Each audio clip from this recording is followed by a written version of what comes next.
the Greek word that was used for the word keep was translated, it has to do with protection. If you check the meaning of the Greek word there, used for keep, it has to do with what? Protection. He's saying that I will protect you from the hour. I will guard, rather, sorry, it means to guard. You know, so when Jesus is saying that I will keep you from the hour of temptation that is coming upon the world, he said that I will guard you. You know what it means to guard somebody? It's a protection. And it was the same Greek word that was used in John chapter 17 when Jesus prayed saying, Father, I pray not that thou shouldest take them away from the earth, but that thou shouldest what? Keep them from the evil. That is guard them. That's protect them. Jesus prayed for what? For his people not to be taken away.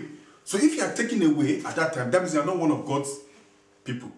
You are not one of God's people. For his people are going to be protected. They will be guarded. We'll see a full operation of Psalm 91 where 1,000 will fall by the left side, 10,000 at the right side, but nothing will come nigh them. For he's going to give his angels charge over his people. You know, we are going to see that provision in these last days. So, brethren, there's another place again in Revelation where John was told to come up hither. And so people believe that that is talking about the rapture, that, you know, when he says come up hither. No, it's just a spiritual thing. John in Revelation did not fly anywhere. He was just elevated to a place where he saw all these things. Just like Paul says, I saw a man, whether in the flesh or out of the flesh, I know a man. He says he was caught up unto the third heavens. And he saw things that were unlawful for the man to utter. The people that are coming up hither are those that are being caught up to see the deep things of God, the deep things of God. And these ones are bringing out words from the throne of God that are deep and mysterious. These are the ones that are coming up hither, that are being caught up. So, brethren, let us not deceive ourselves. Let's not deceive ourselves. It's obvious now, this shaking has started and it's going to get worse. The Bible says in the book of Haggai, it says, God said that he will shake all nations, and the desires of all nations shall what? Shall come. And I will fill this house with what? With my glory. It says that the glory of the latter house shall be greater than the former, and in this place you shall give what? Peace.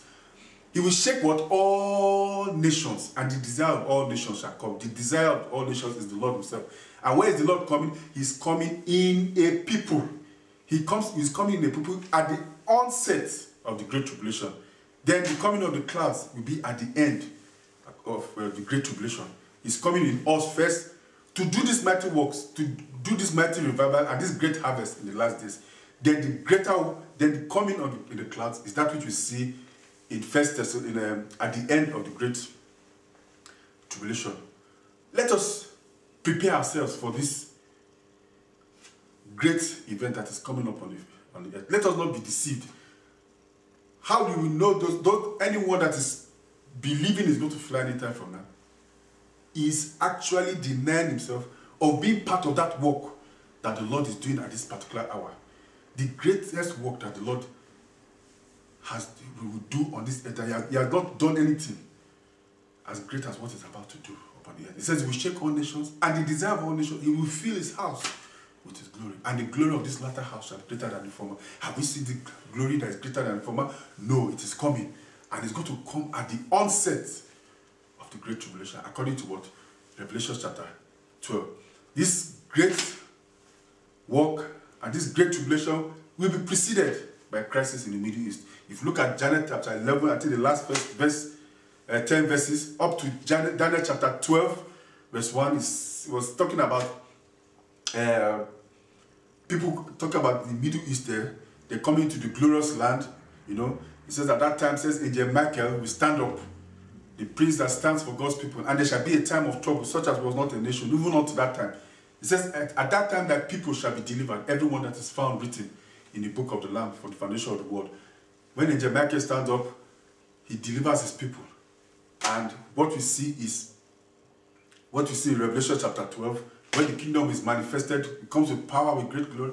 And at that same time is the time of what? Of the Great Tribulation that will last 42 months.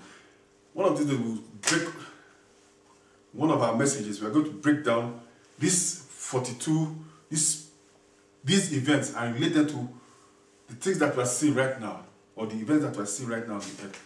And we'll know the timing of our God. For we have just some years to go for this work to be revealed to the whole world. So let us not be deceived, brethren. Let us not be deceived. Let us not be carried away by fables. I know of a lot of people that have seen visions and dreams of Jesus coming to take them away from the Great Tribulation. Many have seen it. God said that if there's an idol in your heart, He says He will answer you according to the idol that is in your heart. If you believe in something that is not in the scriptures, if you believe in anything that is not there and you hold on to it, God will answer you according to that which you believe in. And that is what is happening. I know, yes, people say that Jesus has appeared to them and all that, and physically, and He told them He's going to fly. But does that agree with the scripture? Dreams should not, or visions should not contradict the scripture. They should not replace the scripture. Forever and ever, the Bible says that His word is settled in heaven. It cannot be changed. And the Bible says that known to God are all His works from the beginning of the world to the end of the world. God has known His plan from the beginning of the world, and everything has been laid down.